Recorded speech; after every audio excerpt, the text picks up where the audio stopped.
नोएडा स्थित twin tower इन दिनों काफी चर्चा में है।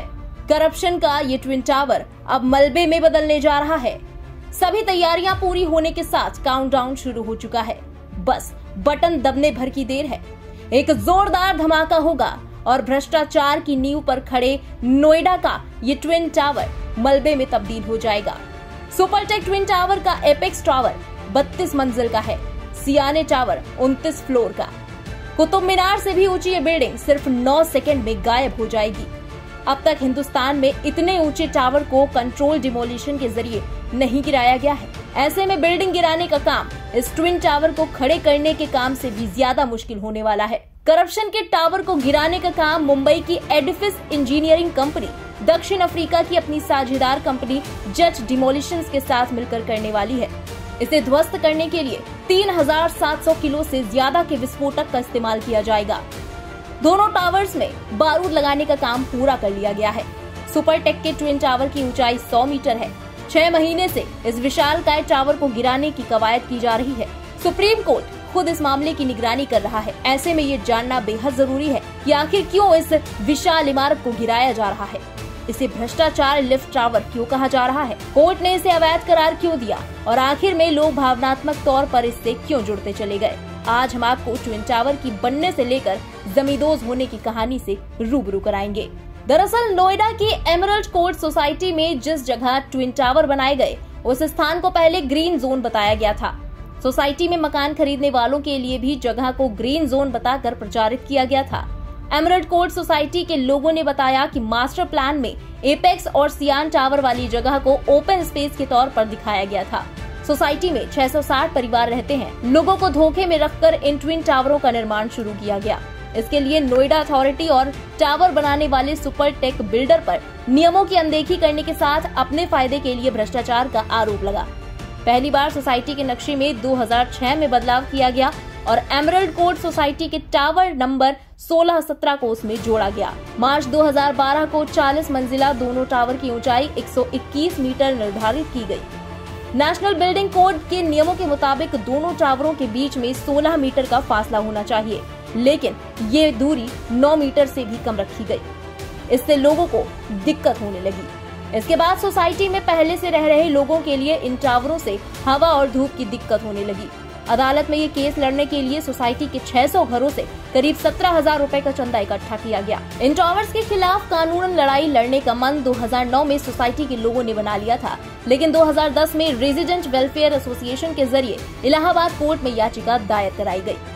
2014 में इलाहाबाद हाई कोर्ट ने ट्विन टावर को अवैध मानते हुए इन्हें गिराने का आदेश दिया। साथ ही नोएडा अथॉरिटी के आरोपी अधिकारियों के खिलाफ भी कार्रवाई का आदेश दिया। 11 अप्रैल 2014 में नोएडा अथॉरिटी ने दोनों टावर्स को तोड़ने का आदेश दिया। सुपरटेक ने हाई कोर्ट के आदेश को सुप्रीम कोर्ट में चुनौती दे दी। लोगों के लिए राहत की बात ये रही कि हाई कोर्ट के आदेश के बाद प्रोजेक्ट पर स्टे लग गया था। जानकारी के मुताबिक इन 2 ट्विन टावर्स में 900 फ्लैट थे। सोसाइटी के 15 टावर में पहले से करीब 600 परिवार रह रहे थे।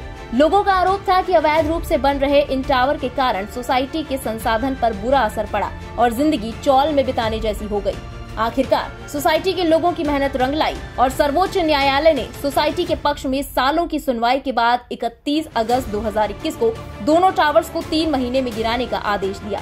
ये दिन सोसाइटी के लोगों के लिए बेहद खास था कि आखिर उनकी मेहनत रंग लाई। हालांकि ट्विन टावर को ध्वस्त करना इतना आसान नहीं था। सरकार के आदेश के बाद भी तैयारियां पूरी नहीं हो पाई, जिसके बाद तारीख को आगे बढ़ा दिया गया। आखिरकार 10 अप्रैल 2022 को ट्विन टावर में धमाके का परीक्षण किया गया। इसके बाद 21 अगस्त को टावर गिराने की तारीख तय हुई, लेकिन एनओसी मिलने में देरी के कारण अब इन्हें कल यानी 28 अगस्त को ध्वस्त किया जाएगा। ट्विन टावर के विध्वंस का इंतजार हर देशवासी कर रहा है, क्योंकि अभी तक देश में इतनी बड़ी इमारत नहीं गिराई गई है। प्रशासन की ओर से टावर को गिराने के लिए पूरी तैयारी कर ली गई है। हालांकि आसपास के लोगों में दहशत का माहौल है। इस जगह पर टावर स्थित है, वहां पर कई छोटी और बड़ी सोसाइटी भी है, जिनमें हजारों परिवार रहते हैं।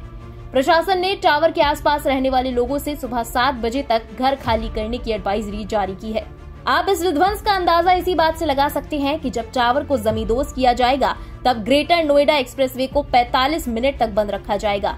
वहीं इलाके में ध्वस्तीकरण के दिन 400 पुलिसकर्मी सतर्कता और सुरक्षा के मद्देनजर तैनात रहेंगे। इसके अलावा यातायात व्यवस्था बनाए रखने के लिए 150 से 200 ट्रैफिक पुलिसकर्मी लगाए जाएंगे। दमकल की 4 गाड़ियां और 1 दर्जन से ज्यादा दमकल कर्मी सेक्टर 93A में मौजूद रहेंगे। इस गगनचुंबी टावर के ध्वस्त होने के बाद 300 मीटर तक धूल का गुबार उठेगा, जिसे देखते हुए उड्डयन मंत्रालय ने दोपहर 2 से शाम 4 बजे तक सेक्टर 93 के आसपास विमानों के उड़ने पर रोक को मंजूरी दे दी है। वहीं पुलिस ने भी ट्विन टावर के आसपास के क्षेत्र में धारा 144 लागू कर दी है।